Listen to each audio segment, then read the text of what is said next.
श्री गणेशाय नमः। श्री विनायकी चतुर्थी महात्म्य। ओम विनायका नमः।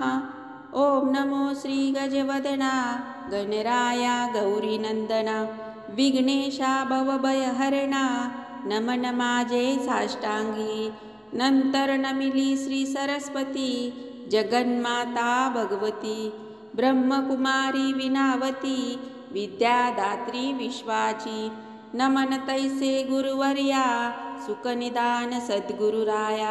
स्मरुनी त्या पवित्र पाया चित्तशुद्धी जाहली। थोर ऋषीमुनी संत जन माता पिता आणि बुद्गण करुणी तयासी नमन। विनायकी महात्म्य आरंभिले शुक्ल पक्षी चौथी तिथी तीच विनायकी चतुर्थी। गणेश जन्माची स्मृती म्हणून हे व्रत करावे। या दिवशी प्रत्येकाने वागावे अतिसंयमाने आणि काया वाचा मने पवित्र असावे। कठोर शब्द उच्चारून दुखवू नये कोणाचे मन। जिवंत देवांना लाथाडून काय उपयोग व्रताचा।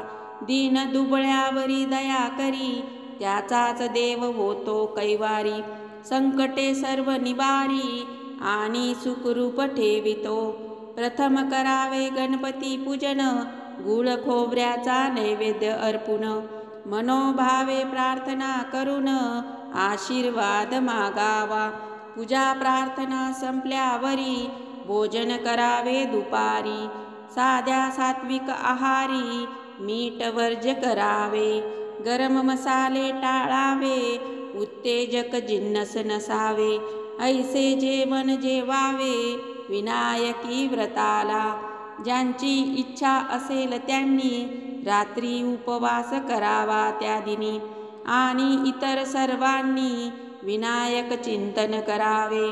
आधी चित्त स्थिर करावे एक माळा नामस्तोत्र म्हणावे आणि नंतर झोपी जावे विनायकी व्रतदिनी।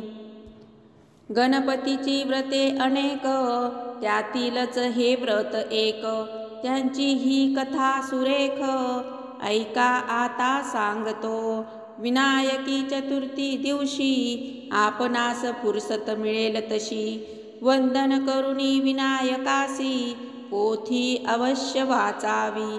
फार फार प्राचीन काळी एक विशिष्ट गोष्ट घडली जी पुराणी आहे वर्णिली तीच देतो संक्षेपे। एक होता पारधी शिकारी बायको मुले बाळे होती घरी। कसे बसे तो पोट भरी पशु पक्षी मारुनी। भल्या पहाटे उठूनी तीर कामटा हाती घेऊनी हिंडे साऱ्या रानी वनी शिकार काही शोधाया। पसरून ठेवी जाळे फासे त्यात अडकती पक्षी ससे। प्राणी त्यापेक्षा जे मोठेसे मारी धनुष्य बाणाने। काळवीट हरिणे चितळे वनगाई सांबार चित्ताही मिळे। कधी कधी ठाण्या वाघ आढळे तेव्हा फायदा होतसे। कवडे कबूतर तितर मोर असे रंगीबेरंगी लहान थोर। पशुपक्षी मिळता भरपूर आनंद त्याला होतसे। टाकुनी पशूंची आतडी काढून घेई शिंगे कातडी। विकून ती बाजारी हरगडी चरितार्थ तो चालवी। नानारंगी पक्ष्यांची आणिक सुंदर मोराची पिसे विकून पैशांची प्राप्ती त्याला होतसे। कधी होई खूप कमाई कधी कधी उपाशीच राही। आता दिवस कसा बसा जाई ऐसे जीवन व्याधाचे। एकदा निघाला नेहमीप्रमाणे हिंडत गेला राने वने। परंतु कर्मधर्म संयोगाने शिकार नाही मिळाली। दिवस आला माथ्यावरी भुकेचा डोंब उठला उदरी। तो शमवाया पाणी तरी प्यावे आता भरपूर। ऐसा विचार करुणी मनी तलाव शोधत जावे म्हणुनी। व्याध निघाला मग तिथुनी भर उन्हात भर दुपारी। योगायोग खराच आगळा एक दिव्य दृश्य दिसले त्याला। वनदेवीचा एक मेळा पूजा विधीत रंगलेला. व्याध तिथे झपझप गेला, हात जोडून उभा राहिला. वनदेवींनी विचारले त्याला, कुठला कोण आहेस तू? व्याधाने मग न डगमगता सांगितली आपली सत्यकथा. वनदेवींना ती ऐकता फार वाईट वाटले. पाणी देऊन त्या व्याधाला म्हणाल्या, दया नसे का तव हृदयाला? प्राणी हत्येचे पाप कशाला पोटासाठी करीसी तू? ज्या मुक्या प्राण्यांना तू मारिले त्यांनी तुझे काय नुकसान केले? पापाचे मात्र डोंगर झाले तुझ्या क्रूर कृत्यांनी. तू नाहीस लंगडा लुळा, अपंग किंवा आंधळा पांगळा. सुदैवाने मिळाले आहे तुला धष्टपुष्ट शरीर हे. अंग मोडून काही काम करावे, स्वकष्टाने द्रव्य मिळवावे. मिळालेल्यात संतुष्ट असावे आणि राहावे आनंदे. जो पाप करी आचरणात आणि देवाला घाली दंडवत, अशा दांभिकाच्या पदरात पुण्य कसे पडेल? श्रम तेथे येते संपत्ती, निरुद्योगाने येते विपत्ती.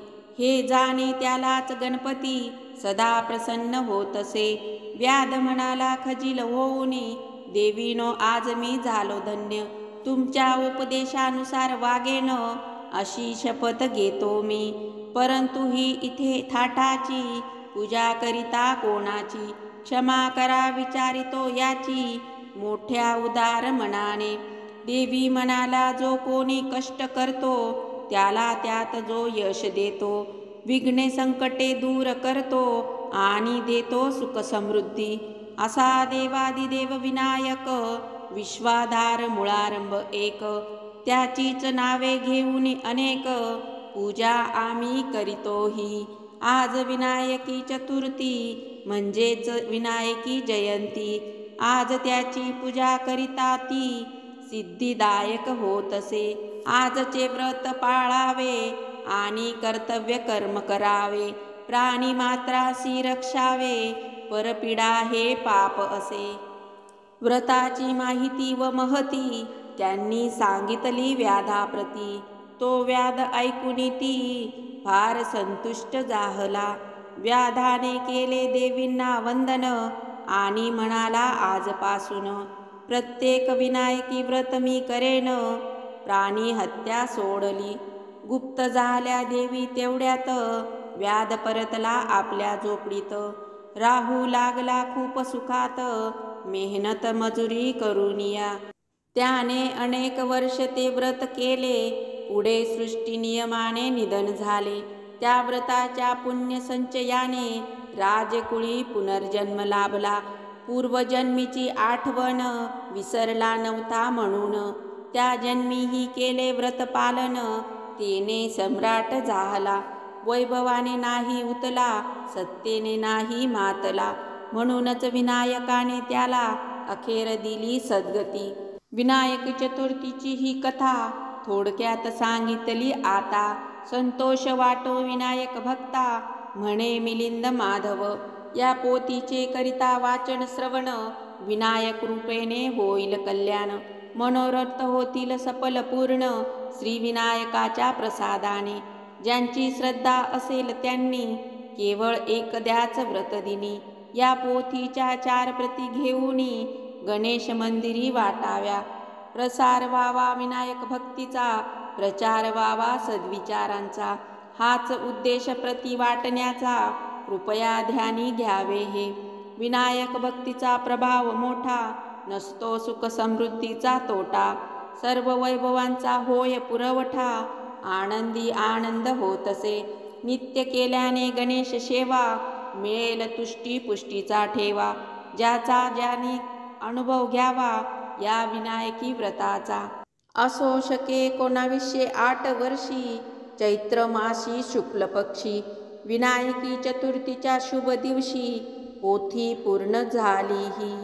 ओम शांती शांती शांती. शुभम भवतु.